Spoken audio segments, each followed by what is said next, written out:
although I have yet to see a foreign minister who will fit within such a tight limit, but we want to have some discussion afterwards. And we will start with the Minister of the host nation, Jan Lipavsky, the Minister of Foreign Affairs of the Czech Republic. Minister, the floor is yours. Thank you very much, dear President of Senate, dear Ministers, Excellencies, ladies and gentlemen. It's a great pleasure to be here in Senate at this conference organized by Jagello. I'm truly pleased to welcome here my dear colleagues from Finland and Poland for this intellectual warm-up ahead of our tomorrow's NATO ministerial meeting. And let me start by describing the world we are currently living. I would maybe call it the world of international disorder. We live in a world in which the Kremlin Tsar has bought into his own imperial dreams, the dreams of having the best army in the world, the dream of being able to do whatever he pleases without any consequences. It was in autumn 2014, two of his GRU agents blew up an ammunition depot in a near small village of Vrbětice in Moravia. Two innocent Czechs, two fathers, died, and let me be more precise, they were killed by Russian agents on NATO territory. 4 years later, those same agents attempt to kill Sergei Skripal and his daughter with Novichok in Salisbury in UK. They survived, but by an unfortunate coincidence, a member of public, Don Sturgis, died, killed by Russian agents on NATO territory. And just as the Kremlin treats its enemies abroad, it treats its own people. Just think all of the sneaky murders of opposition politicians or regime critics. Sergei Yushchenkov, Anna Politkovská, Alexander Litvinenko, Natalia Estemirova, Sergei Magnitsky, Boris Nemtsov, Alexei Navalny. And I could go on, and I could go on, and I should go on, because all of these people in their own brave way expose the regime for what it really is, a brutal and twisted wannabe empire. We have our own experience in this country with falling out of windows. It was 2 weeks after the 1948 communist coup in Czechoslovakia. Jan Masaryk, a staunch Democrat, son of the founder of the state, and our first post-Second World War foreign minister, was found dead outside a third-floor window of the very building where the NATO meeting will take place tomorrow, the Chernin Palace. And it was 1 year later when NATO was founded. The developments in Czechoslovakia were definitely the decisive reason why there were so many NATO funding countries. And the current efforts are not too different. Two new allies, Sweden and Finland, have joined us as a result of the brutal aggression against Ukraine.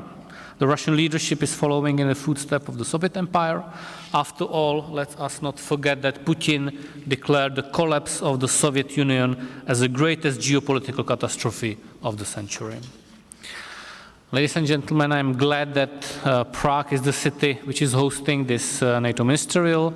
The very street that you just came down here was full of Soviet tanks 56 years ago. People still remember, and they are united in saying never again.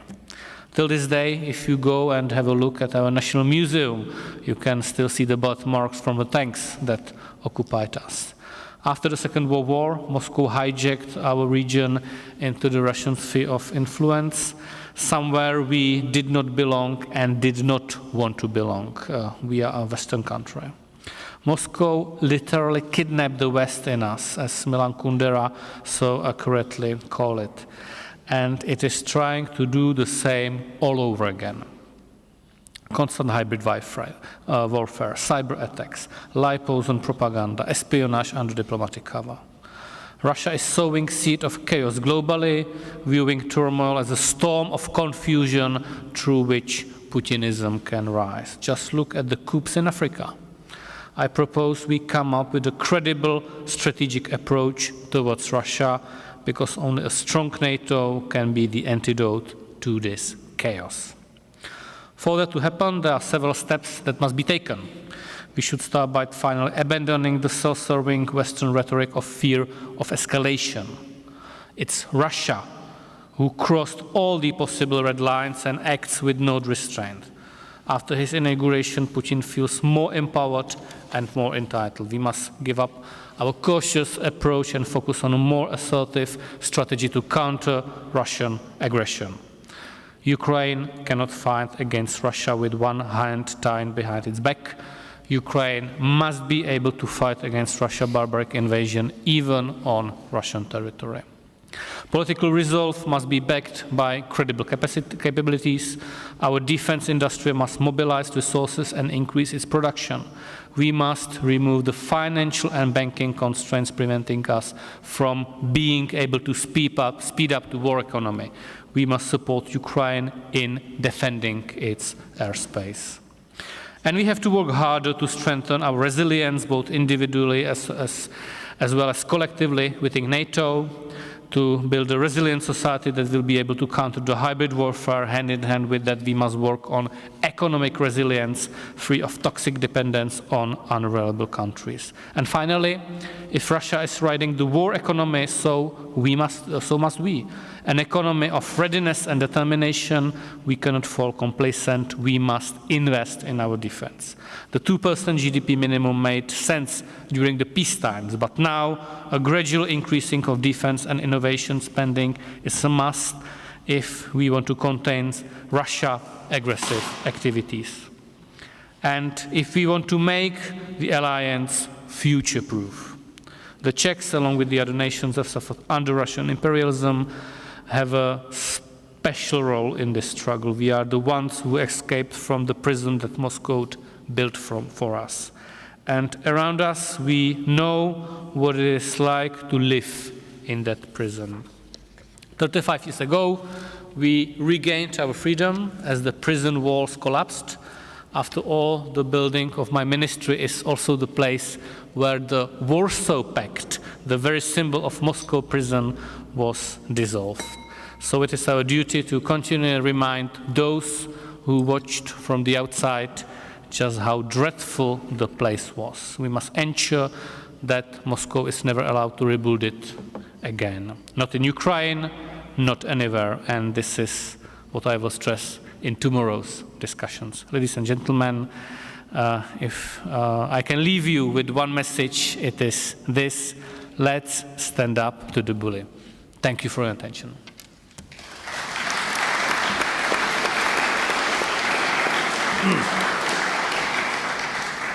And thank you, Minister.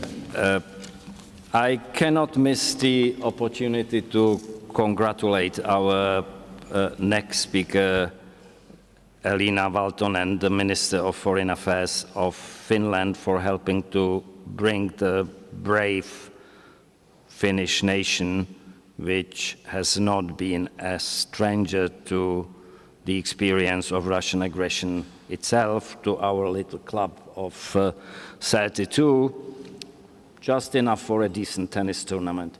Well, Minister. Thank you. Thank you so much, Chair Žantovský. And actually, I will start with congratulating Czechia, because, of course, now that we are not only friends but also close allies and partners, we've been for a very, very long time. The only place we are rivals is, of course, on the ice hockey rink. And I must say, I am so happy that Czechia took the victory, and my strongest congratulations on that. Second thing, I already mentioned to Mr. Žantovský when coming in that I have been quoting President Havel for quite many times, and for a very good reason. In Finland, of course, we have been lucky enough to have escaped the prison that my colleague Jan was speaking about, that of the Soviet Union in the Second World War. We were able to fight off Russian aggression. We were able to remain independent. We had to give up some territory, and hundreds of thousands of people had to evacuate just within days to now, these days, mainland Finland. So I guess that just explains why Finns know what the prison could be like.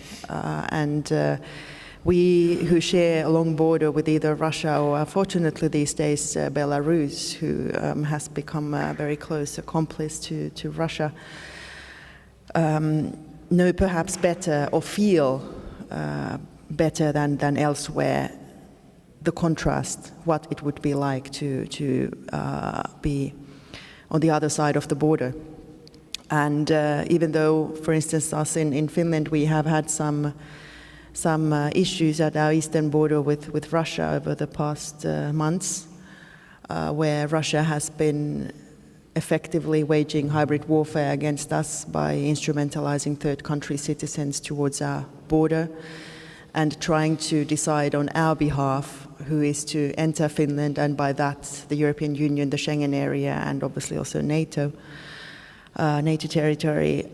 We can't have that, but at the same time, whilst we have been working on solutions on how to counter this phenomenon more effectively, we have, of course, congratulated ourselves on each day that we have that border.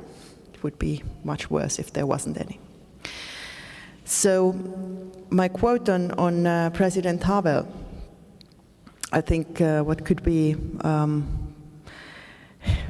so to say, suitable for today is that hope is not a state of the world, but hope is a state of mind. And I think that explains pretty well the situation where we are in, and also the situation where we should find ourselves in mentally. So, first of all, the world, if we look from a security policy point of view, really does pose us some challenges. And the short and medium term doesn't look too optimistic or too positive, if you will. But at the same time, it demands hope within our minds and within the alliance that there's a better world and a better future, that of freedom, that of human rights, the rule of law and democracy. And not only hope, but we need certainly determination. And determination now ahead of the Washington summit as well, and what we will be discussing with my colleagues during these 2 days of the informal foreign ministers meeting of NATO, is that not only need we as strongly as possible aid Ukraine, we need to also very strongly and with very emphasized determination build our common defense and deterrence, and especially as Europe be able to pull our weight. With these words, thank you so much, and happy to be here.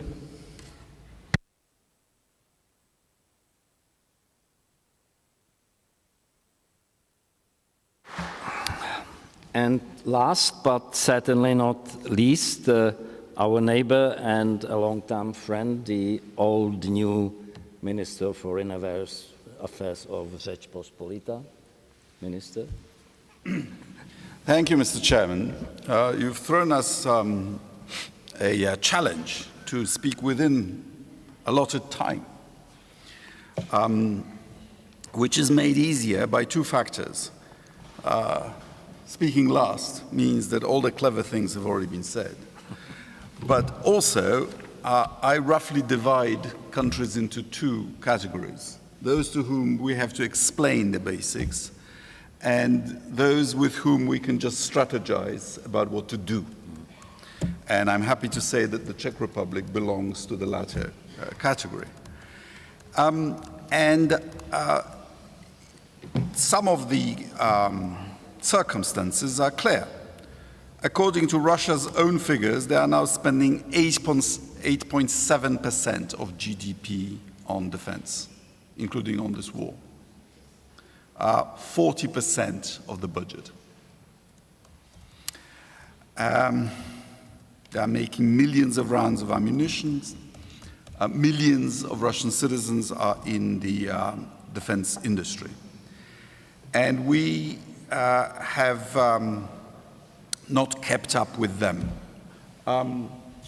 Jan is absolutely right that Putin has been at war with us for years. It's just that some of our allies in the West were not acknowledging it. I mean, this attack on the Czech Republic years ago, I think shows for how long he has been preparing for this war. Because it's, after that it was in Bulgaria and many other things. And we have to show that we are not as hopeless as he thinks we are. He thought the Ukrainians were hopeless, he was wrong, we have to disabuse him too. The military invasion of Ukraine is just a part of the challenge. It's also nuclear threats, it's disinformation, it's creating the migratory pressure. We are facing the same challenge. 90% of people who are trying to cross the Belarusian-Polish border into the European Union have Russian visas. These are people who were encouraged or recruited in Asia or Africa to come to Moscow, then taken to Belarus in order to destroy the European Union through the political process. If we fail to protect that border, there would be a rise in support for far-right parties in the EU, and the EU could be destroyed from within. That's why we have to protect the border of the Schengen zone. And we have attacks on our critical infrastructure, we have GPS signal disruptions, we have cyber attacks, we have airspace violations, and of late, an increase in actual sabotage operations. Places are already being set on fire. Some of these attacks we are thanks to Allied support, we're able to intercept, but the will is there. And we know it's GRU, and we know their methods, and we know how much they're paying their agents, and it is completely unacceptable. And I have to say, I was inspired by the Czech Republic's demand that we should make it harder for Russian embassies around the EU to coordinate spying and diversionary attacks against us by restricting Russian diplomats to the countries where they're accredited. They should not be taken advantage of our freedom of movement around the Schengen zone, the very freedom that they're trying to abolish. So I've done on the national basis what the Czech Republic proposes we should do on the EU basis, and we've restricted the movement of Russian diplomats in Poland, diplomats of the embassy to the province around Warsaw, and consuls just to the districts where they are accredited. They can't move beyond. And if the attacks get worse, we will escalate too. Poland has already supported Ukraine to the tune of 4 billion euros on military assistance only, and we should continue. The task for the day is to stay the course. Last year, Ukraine was on the march. She recovered 50% of the previously occupied territory. This year, Russia has been on the march, but I think they are petering out. Some of these Pyrrhic victories, small towns at the expense of 30,000, 40,000 dead, are not actually bringing them closer to fulfilling the objectives that Putin has set himself. So this war will only end when the Russian leadership has concluded that invading Ukraine was a mistake, and that the ultimate objective is not worth the expense in blood and treasure that they are sustaining. And we're not there yet. And so we need to stay the course, and if we do, I'm convinced that President Putin will fail, and then there is hope not only for us to be able to live in peace again, but also for Russia, because reforms only happen in Russia after a military victory. Look at the history. First of all, it's not true that Russia has never lost a war. They lost the Crimean War, they lost the Russo-Japanese War, they were knocked out of World War I, they lost the invasion of Poland in 1920, they lost the war in Afghanistan, they lost the Cold War. And after each lost war, there were at least attempts at reforms. So if we wish ourselves to live in peace and security, and if we wish those Russians who see an alternative for their country, Putin must not win in Ukraine. Thank you.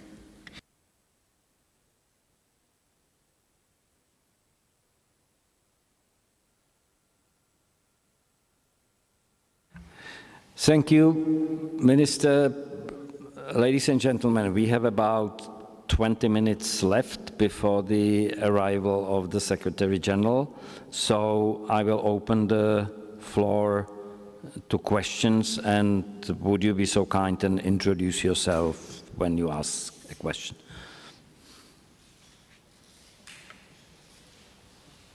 Yes.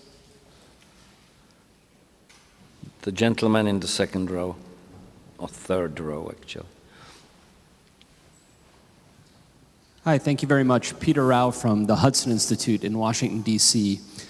Could any of the ministers, it's really open to any of the three of you, talk and speak a bit more to how you read Chinese support for the Russian war effort at present? Thank you very much. Who wants to take it up?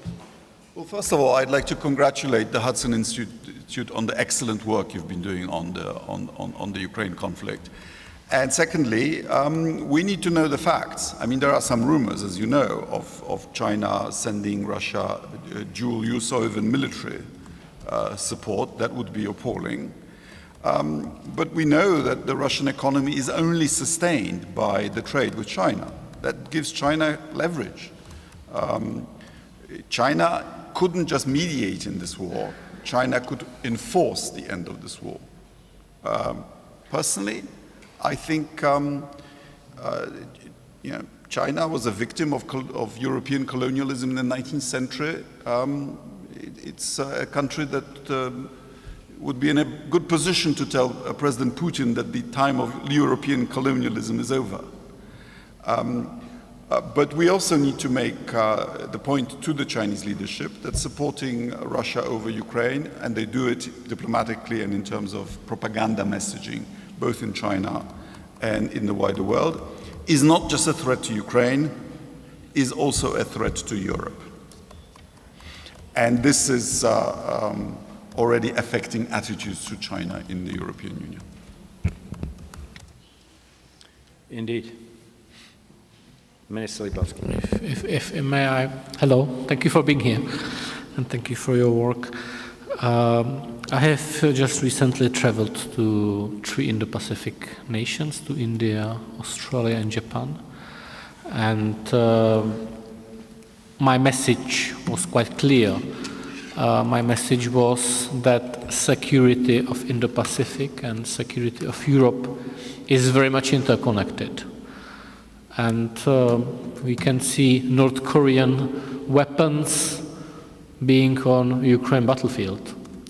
We can see increasing reports on China companies supporting different kind of ways of Russia war effort through economic means.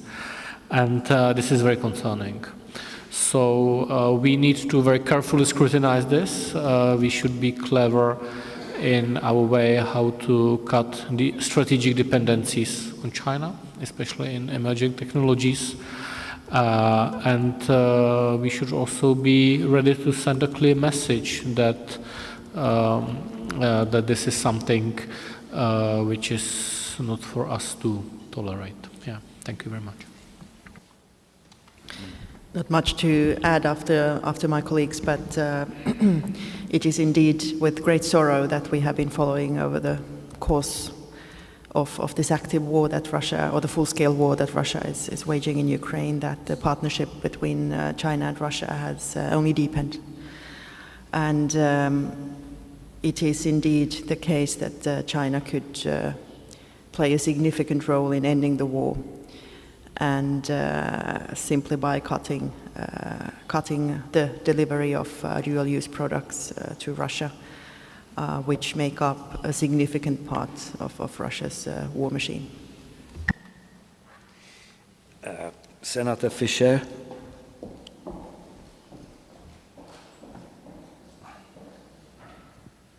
Thank you so much, dear ministers. I have a question. My name is Pavel Fischer, and I'm chairing the Committee for Foreign Relations, Security and Defense in this House. My question to three of you is, we see growing tension in strategic terms when we follow the debate in the United States of America and in Europe, in NATO countries. And this row might be double. First, because of our strategic reading of China and the challenge of China in Indo-Pacific and beyond. And second, the budgetary approach to our duties in terms of defense spending.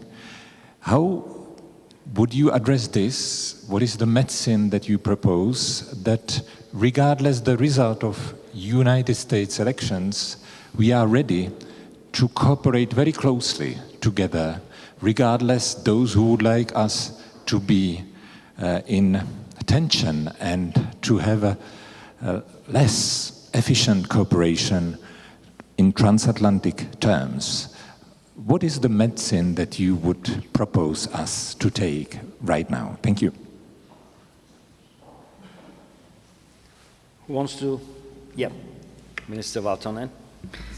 Thank you so much. Well, first of all, it has to be noted that us in Europe, since we don't have the right to vote in the United States, we should solely, or not solely, but first and foremost concentrate on issues that we can have an influence on, and that influence certainly would be, or the target of that influence certainly should be that we build on a credible and strong defense and deterrence, also in European terms, to the extent that Europe can, that all of us, all allies, first of all, meet at least the 2% NATO target of defense spending, but also that we work more closely in terms of interoperability and also in military mobility on our continent. There's plenty to do. We need a strong military industry, and also to the tune that we need a single market basically for military equipment, not just within Europe, but I would hope within the entire alliance. And this would lead to two things. Well, first of all, if Europe becomes stronger, then that obviously does not mean that we want to get rid of the transatlantic link, or the very, very contrary. But I'm sure, independent of what happens in the US elections this year, in the next 4 years or whichever time horizon, that will be also a very good argument for Americans to, continue as part of the club, and I'm sure that that will also be the case. But the second thing is, and which we should never forget, is that the further into the future we look, the economic performance and technology play a crucial role in defining security. And no amount of protectionism, no amount of subsidies will be able to define victory and define a position where you would be world leading in the long term. So we need cooperation, we need further and deeper trade, especially within the alliance with our friends, so that we can also attract the brightest minds, the best human capital, which is needed for this project, so that we have the most superior technology, and also in economic terms. Well, if we look at how the Cold War ended, it didn't end with the hot war, but it ended with effectively the economic project of the Soviet Union imploding. So we need to be strong in economic terms. Sorry, a very long answer, and I'm happy to not answer the next ones, but it's extremely important that we carry our own weight here.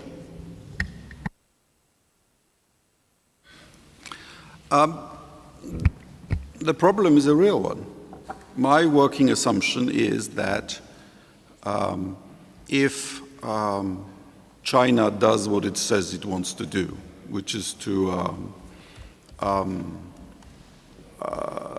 unite with Taiwan by whatever means, and if that is challenged and there is a conflict, then whoever is president in the United States will be consumed by that, both politically and in terms of resources. And our American allies tell us this pretty frankly.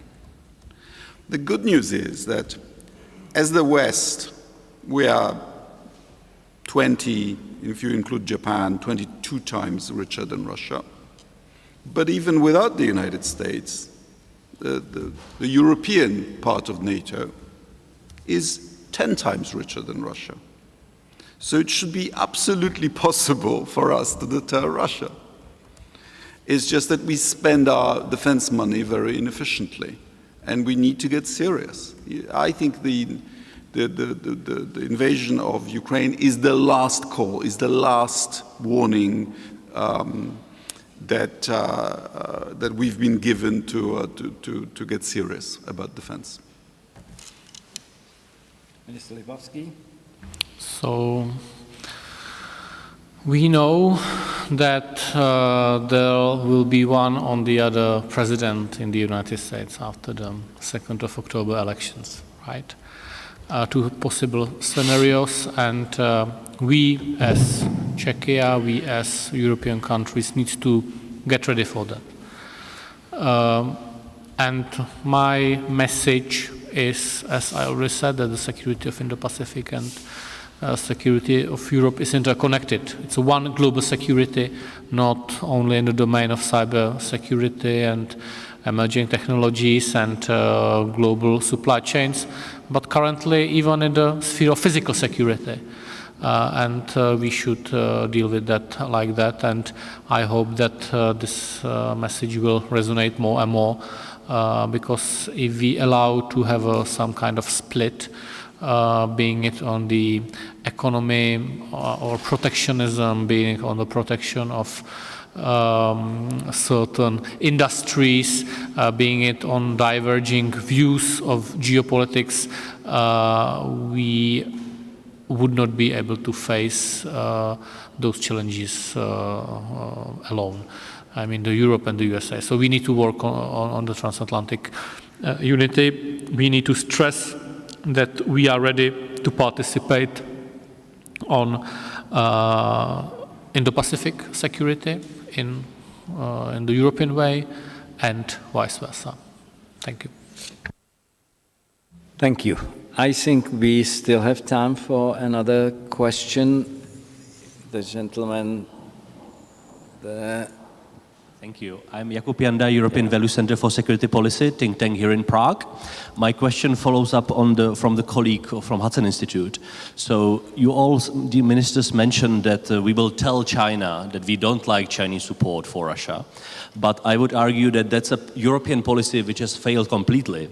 We are telling China for the last 2 years that we don't like Chinese support for Russia, and China is actually increasing that support. So my question is, when are we going to see some European sanctions on China? Because clearly our talking doesn't make an impact.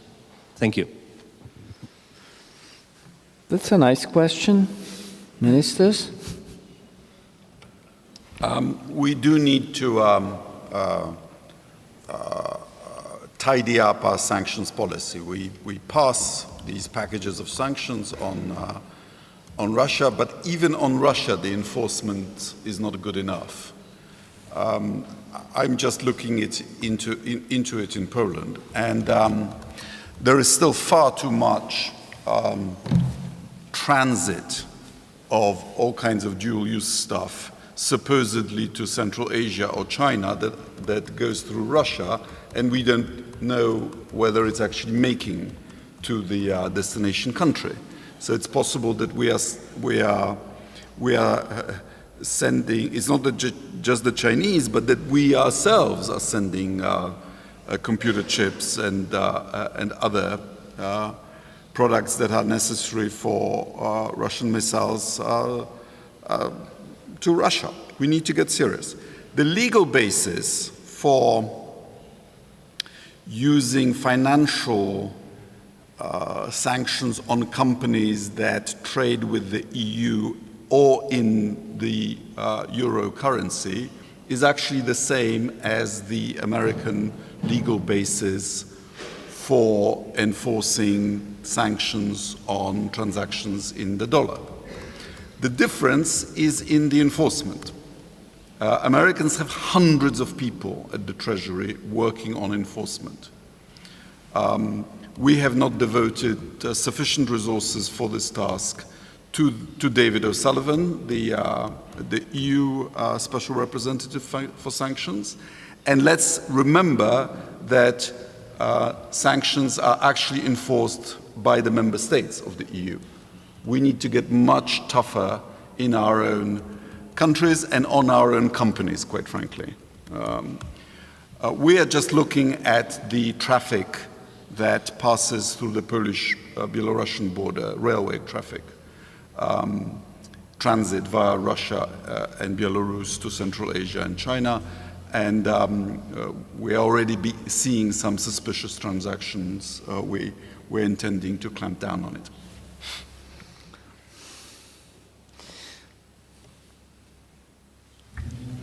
Please. I think the question you posed is the future debates we will have. This will resonate more and more. I think you can clearly understand that there is no clear answer in our answers to that, even because this is not something which could be announced before it's decided. So the complexness of the economic interconnections will definitely be part of the discussion, and the level of our resolution and ability to cooperate, not only on the EU level and the NATO level, but I think G7 plays quite an important role in that, will give us a lot of answers. I would not say that the policy completely failed. I think messaging is quite clear, but obviously it will be necessary to pay a very detailed and scrutinized view on that. And that's the reason why I am calling to have a strategy to contain Russia, because to have a complete strategy to contain Russia gives also answers on such questions, and not only on China, but also in Africa, in Latin America, in the Middle East. It gives answers, it at least tells you what needs to be done, because as we have rightly identified, all three together, Putin has a plan and he feels still unchained. Please. Well, the Chinese-Russian partnership is more that of Russia needing China, obviously much more than the other way around.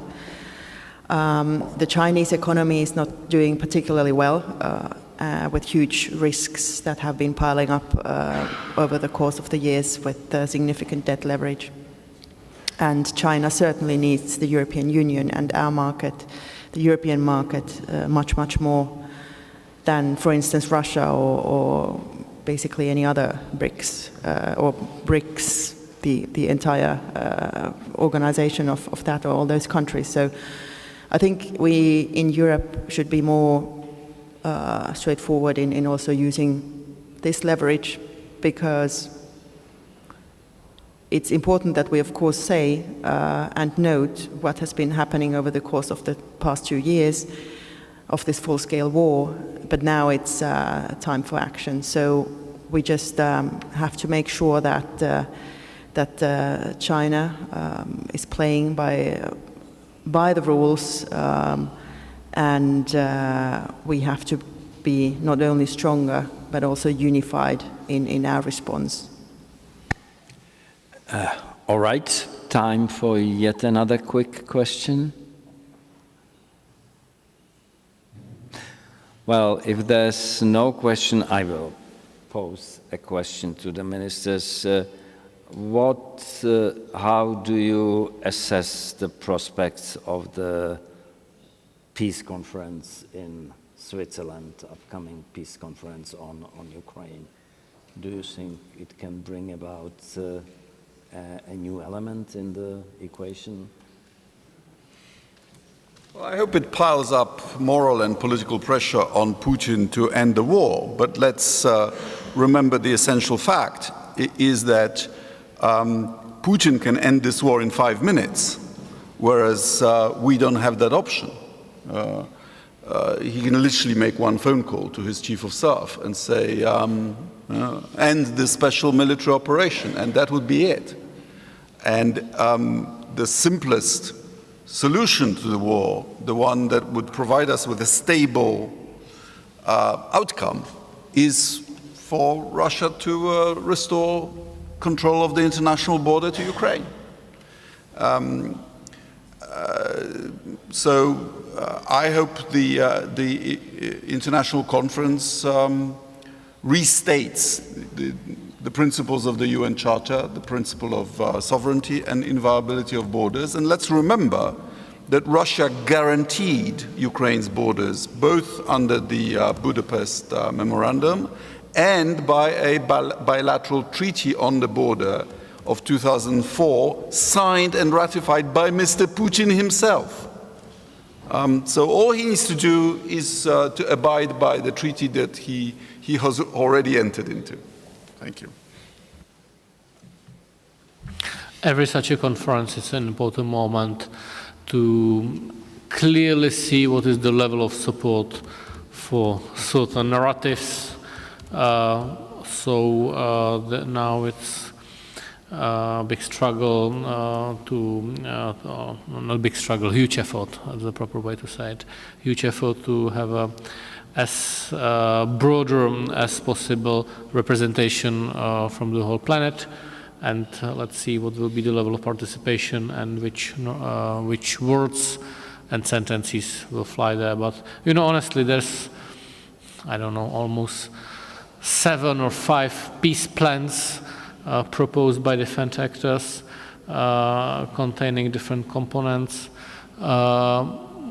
We are able, through different level of degree, to agree on certain principles. On certain things we are not able to agree at all. I mean, in general, as a world community, not including Russia. But I think it's important that we lead this effort, so we have a solid base of discussion and attempts for the time when the real negotiations begins. And definitely, and I always add that we should not resign on the very basic principles of Ukraine territorial integrity and sovereignty, including Crimea. I think the conference will be a good opportunity to not only engage all those countries who have been clearly in Ukraine's support over the course of these more than 2 years, or many of us even longer, but also to have a larger audience from around the world, also to make sure and discuss, really endeavor the opportunity to discuss all those 10 elements of the Zelensky peace plan in order to really materially see that the elements of peace are not just the fact that Russia withdraws their troops, which, just like Radek says, they could do like in 5 minutes and hope they do it. But there are so many elements, other elements to that as well, which lead to the fact, say, if we look at nuclear safety, the environment, all the damage that Russia has caused to critical infrastructure and also causing civilian casualties with the deportation of 30,000 children to Russia and all this. That all those talks where somebody says that, let's just freeze the conflict or let's just basically accept some terms and there will be peace. It will be easier to understand that it's not that easy.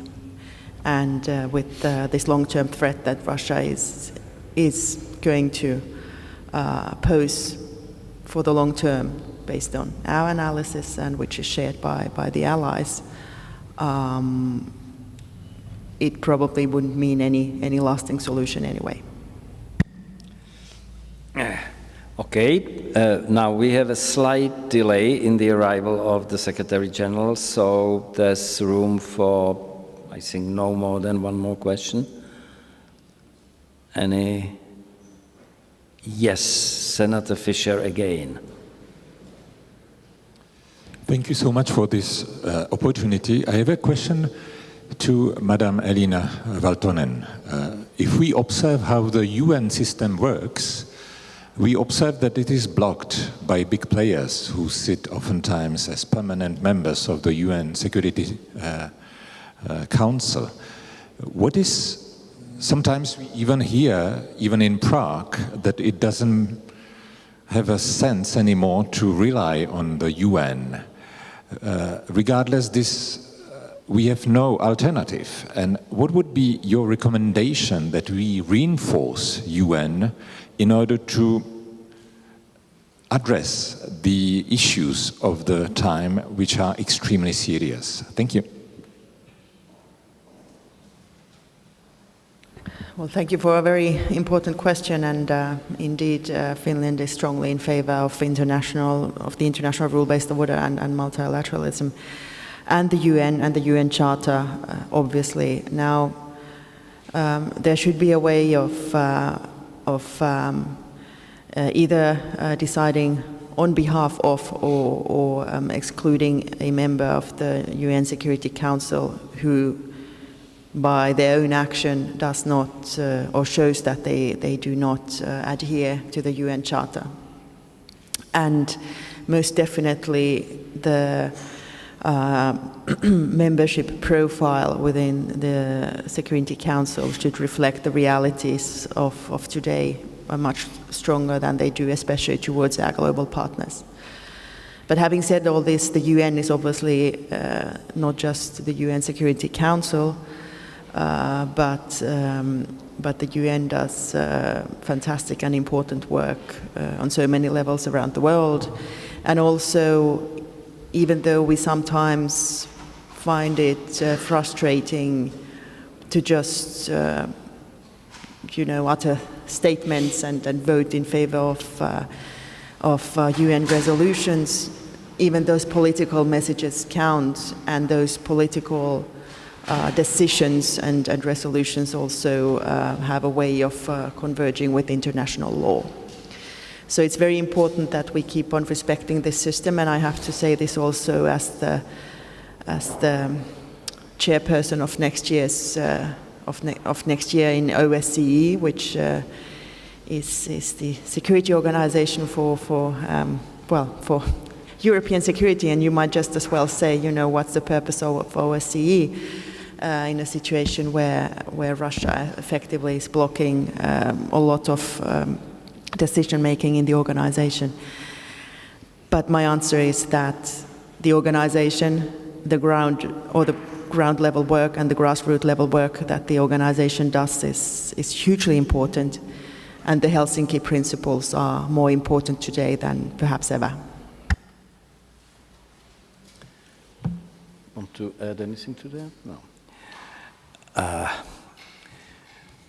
All right. Vice President Drahoš.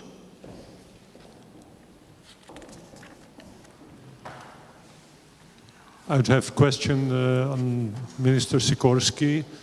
We have all noticed that Poland is ready to secure its boundary with Belarus.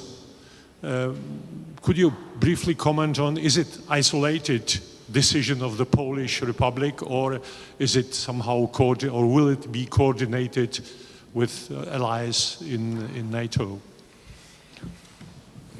I've already told you that we feel the duty to protect the external border of the Schengen zone against illegal migration. But we are also being threatened militarily, both by Russia and Belarus. So together with the border fence, we are actually now going to build about 2.5 billion euros worth of fortifications on the border to begin with, on the border of Belarus and the Kaliningrad exclave. Just to show to the Russian Federation that any repeat of what they did to Ukraine would be even more difficult. Fortifications turned out to work. Ukrainian counteroffensive fizzled out because Russia had 6 months to prepare, and now the Russians are in difficulty on the outskirts of Kharkiv, where the Ukrainians are dug in. We have to draw all kinds of lessons from this war in the area of drone warfare, in the area of artillery, you name it. And this is one of them.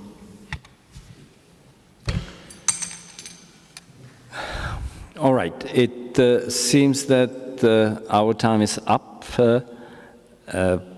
I'm grateful to Minister Valtonen for quoting Václav Havel on hope. So let us end on the note of hope. We have a Russian president who could end the war in 5 minutes. We have a former American president who said he could do it in 1 day. So, you know, let's hope someone can do it. Thank you, ministers, for your contributions, and thank you all for your questions. And I will now ask us to return to our seats. Thank you.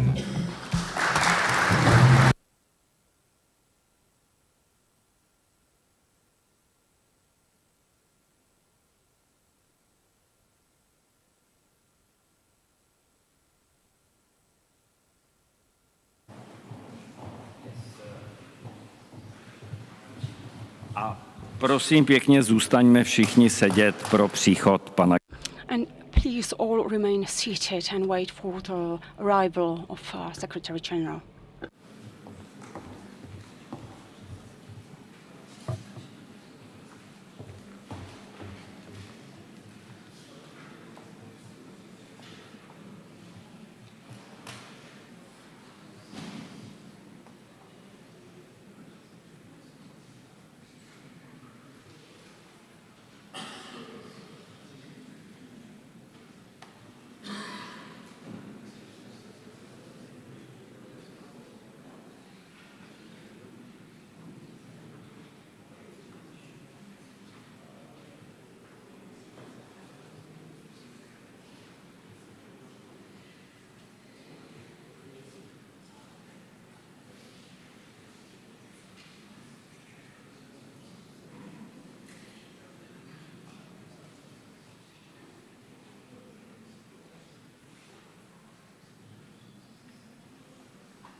Vážené dámy, vážení pánové. Ladies and gentlemen, it is my great pleasure to have the opportunity to welcome Secretary General of NATO Jan Stoltenberg here in the premises of Senate, and we are all looking forward to his keynote speech. And I would like to express my gratitude for having the opportunity of organizing such an important event when we're marking 75th anniversary of NATO. And I'm glad that we have the opportunity to organize such a conference here in Senate. And let's all realize the importance of this event. Thank you very much. And Secretary General, the floor is yours.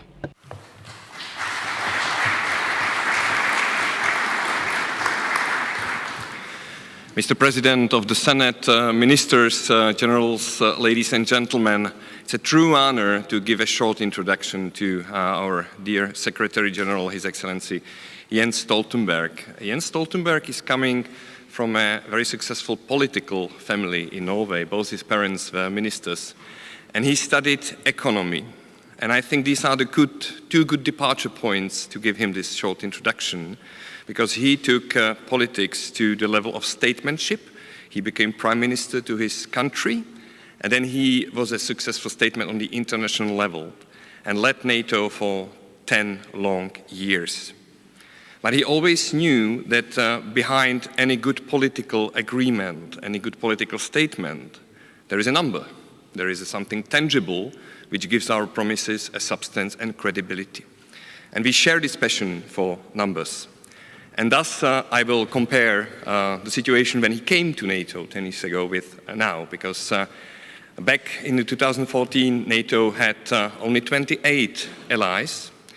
We took on board 4 more countries, Montenegro, North Macedonia, Sweden, and Finland.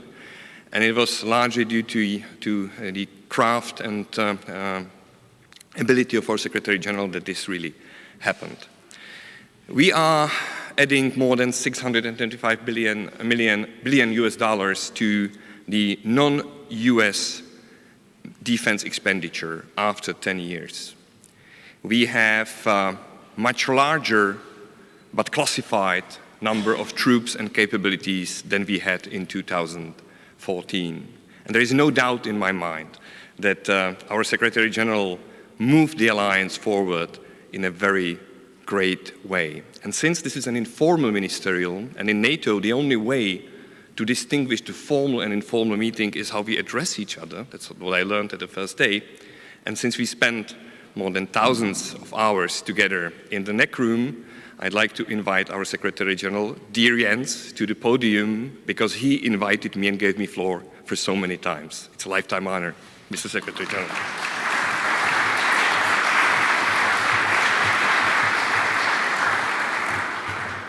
President of the Senate, ministers,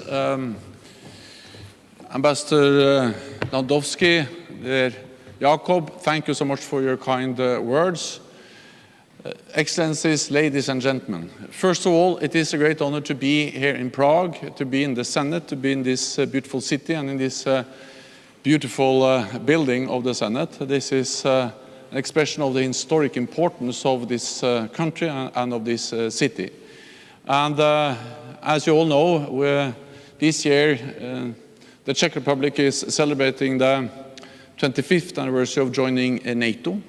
And that's a big and important anniversary, not least because that was the beginning of a big transformation of Europe, the end of the Cold War, and the beginning of a new era where NATO and the European Union enlarged, and where the Czech Republic and many other countries in the former Warsaw Pact and the Soviet Union joined NATO. I was at that time, 25 years ago, a very young politician, but I remember very well the discussions. And many across the alliance were afraid of enlarging. They were afraid that NATO enlargement with countries like the Czech Republic, like Poland, like Hungary, and then all the rest following that was a bit too much for the alliance, and that it would provoke Russia, the Soviet Union. then I'm very glad that we ended on the conclusion that that was the right decision to make, and that we actually invited and decided that NATO should have an open door. And the NATO enlargement has been one of the really big successes of NATO and has helped to transform Europe. And the Czech Republic, the 25th anniversary, is a great example of that. So therefore, it's an honor to be here today. Then this year we also celebrate the 75th anniversary of NATO. 75 years ago, NATO was founded in Washington, and we will meet later on this year in July. We'll meet in Washington to celebrate, to mark our 75th anniversary. And that will be a great meeting where we'll be in the same room as we founded the alliance 75 years ago. But it is a responsibility for all of us to ensure that it's not only celebrations, but also that we are demonstrating that the success of NATO is because we have been able to be united, but also because we have been able to adapt and change when the world is changing. So therefore, we cannot only celebrate, we also need to do some hard work at the summit, but not least in the preparations leading up to the summit, so we can once again show the world that NATO is responding when the challenges are increasing and we now face an even more dangerous world. Part of those preparations will be the meeting here in Prague, the foreign ministerial meeting that starts with a dinner tonight and then in a formal discussion tomorrow. That will be a critical part of the preparations, and hopefully after the meeting tomorrow we will be closer to conclusions, closer to the consensus we need to once again adapt this alliance. And there are in particular 3 areas that will be important tomorrow, but also at the summit in July. And success on these areas will then define whether we're able to deliver what NATO must deliver together when we all meet at the heads of state and government level at the summit in Washington. And those 3 issues are deterrence and defense, it's Ukraine, and then it's how to strengthen further our partnership with our partners in the Asia Pacific. And I will just briefly go through the 3 of them, and then rest assured we work hard on all of those as we move towards decisions later on this summer. First, on deterrence and defense. For many years after the end of the Cold War, NATO actually built down our collective defense. We reduced the number of troops, we reduced the readiness, and we changed the character of those troops from collective defense, heavy armor in Europe, to more expeditionary forces conducting operations in Afghanistan, in the Balkans, and elsewhere. Since 2014, there has been a huge change, because since the illegal annexation of Crimea and since Russia first went into Eastern Donbass, we have implemented the biggest reinforcement of our collective defense in a generation. With higher readiness of our troops, for the first time battle groups, combat-ready troops in the eastern part of the alliance, first in the Baltic countries and Poland, then after the full-scale invasion in February 2022, we doubled the number of battle groups, and we also made a decision to be able to scale them up from battalion size to brigade size battle groups. And we have increased readiness, and we have also agreed new defense plans with much higher ambitions for forces, for readiness, for capabilities. So this is a big transformation of the alliance which has already taken place, and that has to continue as we face a more aggressive Russia and a global great power competition and many other threats. To do so, allies have to invest more. And I attended the NATO summit in Wales, in Cardiff, in 2014, where we made a decision that all allies should spend 2% of GDP on defense. At that time, only 3 allies, Greece, United Kingdom, and United States, spent 2% of GDP on defense. All other allies spent less, and many of them much less. Also, the Czech Republic, the Baltic countries, were far away from 2%. Since then, allies have really started to increase. And the latest report we have was published in February. In that report, 18 out of 32 allies are spending 2% of GDP on defense.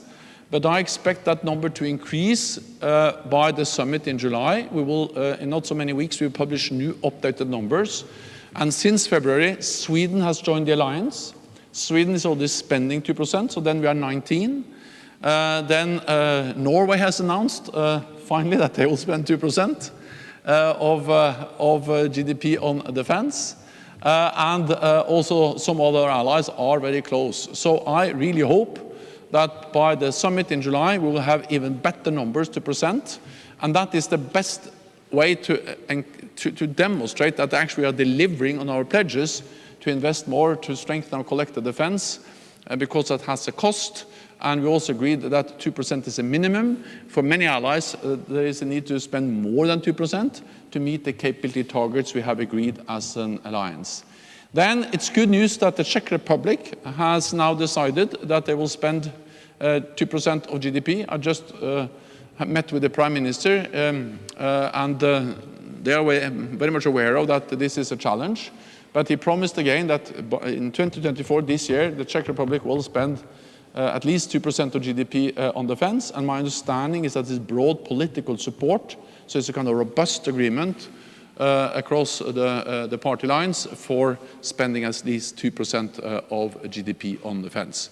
So that's the first task, is to demonstrate progress on collective defense, on readiness, on forces, on capabilities, including air defense and defense spending when we meet in Washington in July, and one of the issues we'll discuss tomorrow at the foreign ministerial meeting. Then the second main topic, and the most urgent topic, is of course Ukraine.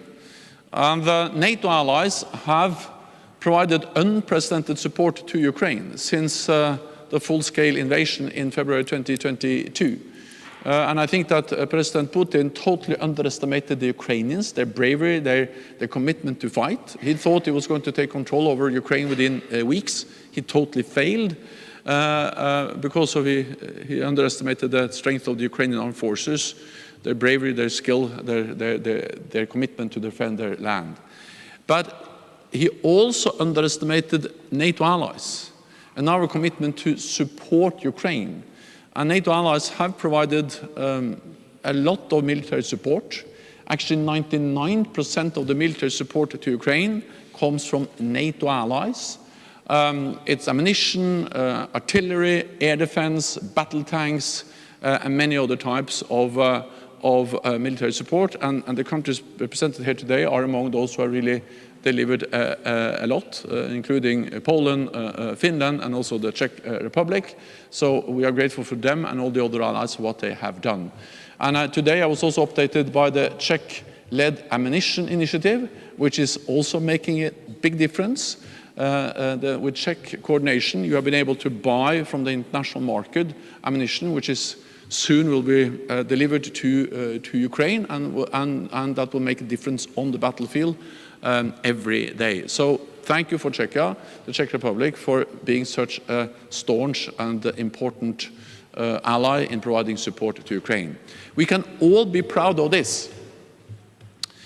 But the reality is that what we have done is not enough. And the reality is also that over the last months, we have seen serious delays in the provision of ammunition, military support, and serious gaps, for instance, when it comes to air defense and ammunition. And that's the reason why we are now working on in NATO how NATO can have a bigger role in coordinating the provision of security assistance, the delivery of security assistance, and training, to ensure that we have a stronger framework to minimize the risks for new gaps and delays in the supplies of weapons and ammunition and training for the Ukrainians. And also why I have proposed a multi-year financial pledge, where we actually agree for several years that we're going to give a minimum of financial support to buy military stuff to Ukraine, to finance our military support, or in-kind delivery, to ensure that we have more transparency, more accountability, and more predictability for the Ukrainians in planning and knowing what they can expect to receive from NATO allies.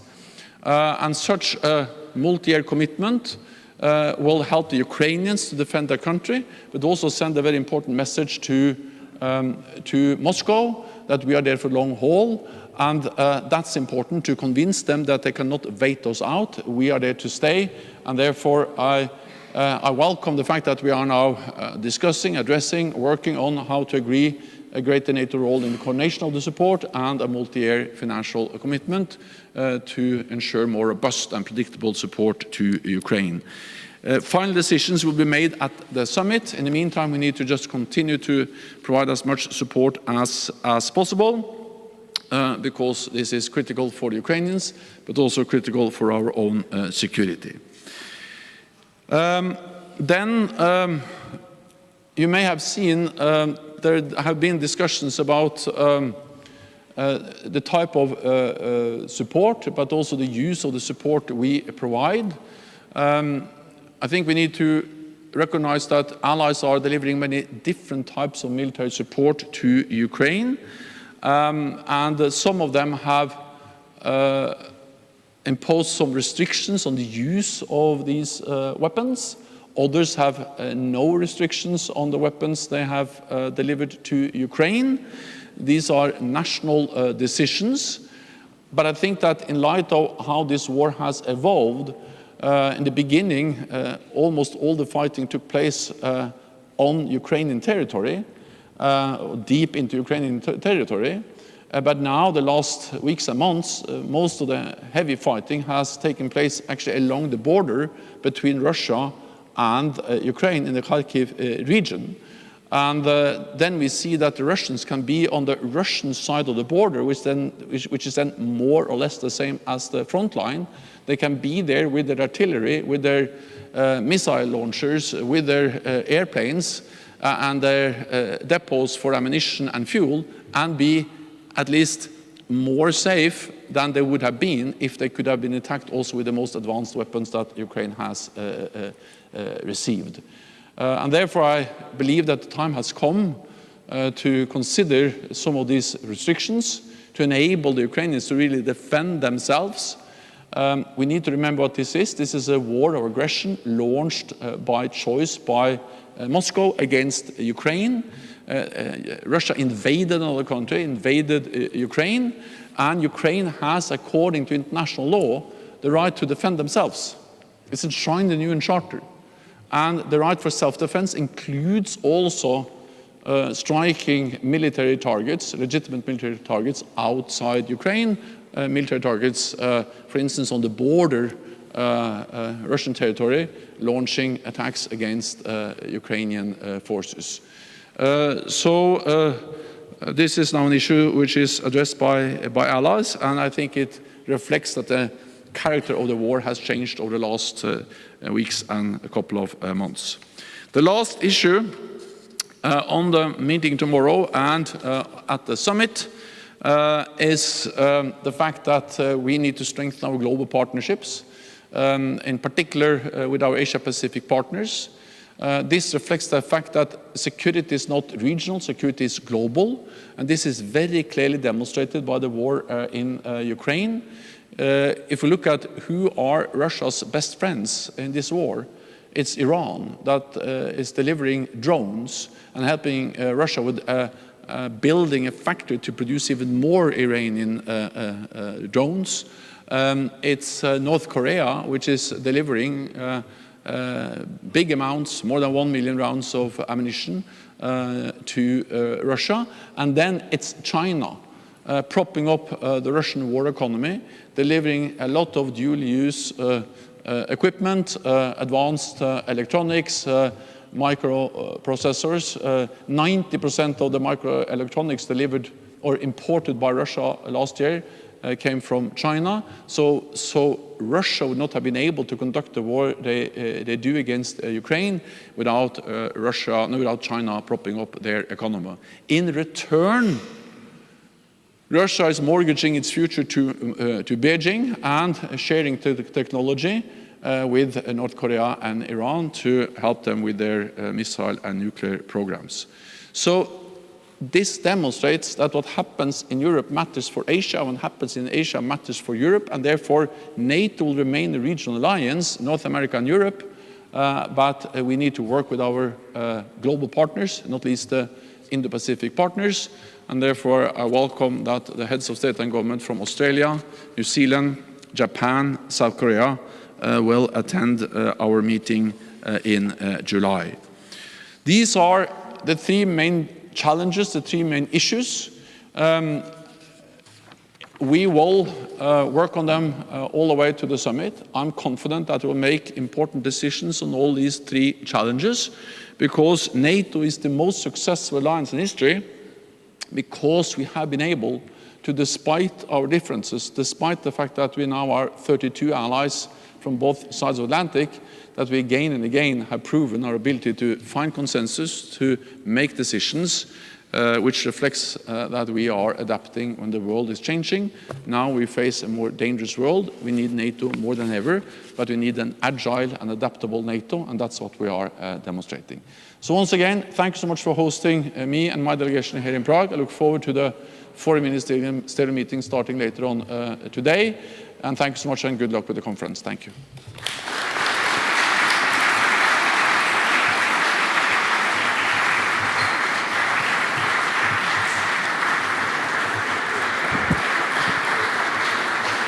Dear Secretary General, thank you very much. You find the time in your very busy schedule. And ladies and gentlemen, please remain seated. This is not the final part of our conference.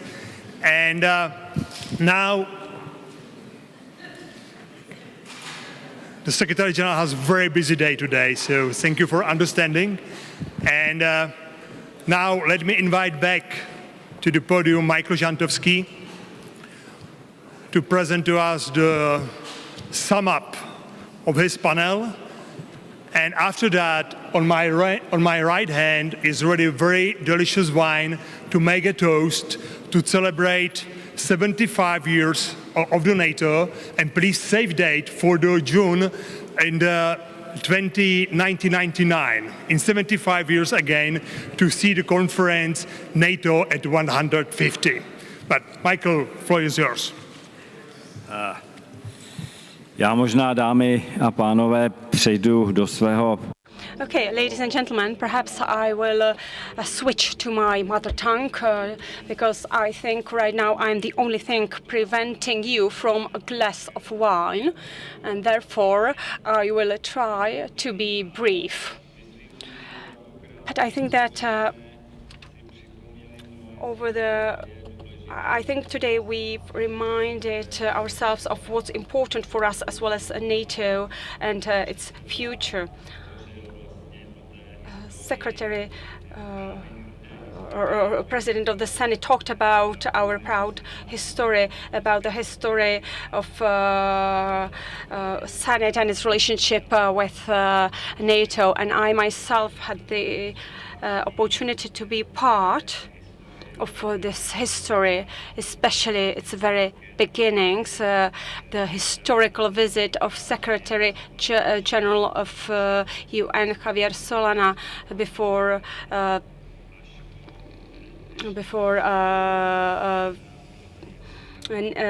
Czech Republic even joined NATO, and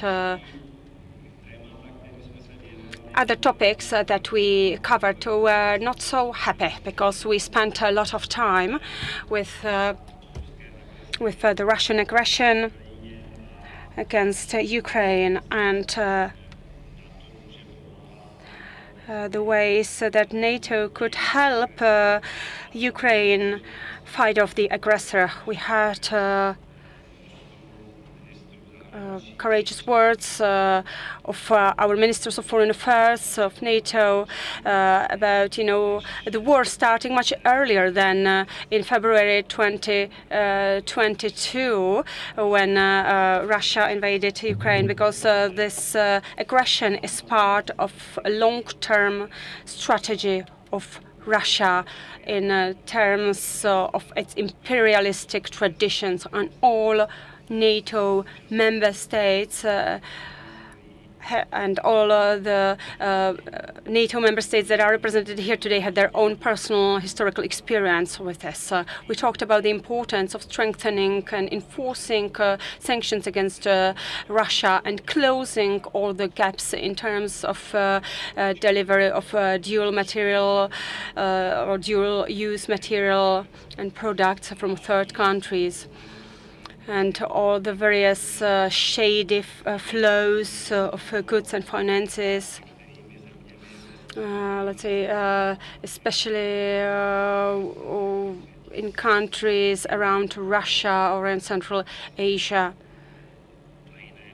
which could be actually explained as a secret circumvention of the sanctions. Minister Sikorski mentioned the importance of us being strong and not giving up, and emphasized the advantages of the free world for all of us.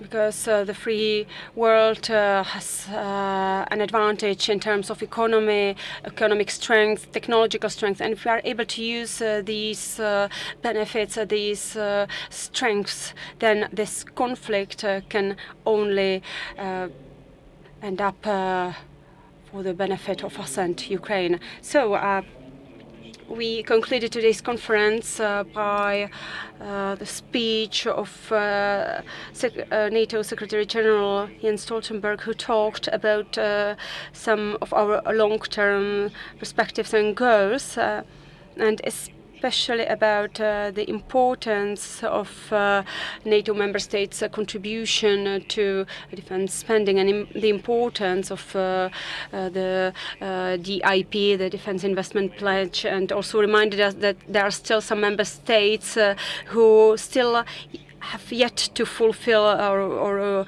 do their homework. And we also know that there are some member states who yet have to reach the 2% GDP target. And he also talked about the plans for the upcoming Washington summit. And he also talked about the importance of NATO enlargement, especially when it comes to countries such as Sweden and Finland, and especially since, for instance, Sweden already meets the 2% defense pledge. And I think that Finland is not far behind and is just as important, also in economic terms. So we have lots of food for thought, and we as the Czech Republic still have a lot of work to do to catch up with these countries. But as Minister Valtonen mentioned, and we remember, as Václav Havel said, hope is the conviction that something makes sense regardless of the result, and hope is a state of mind instead of word. Thank you for your attention.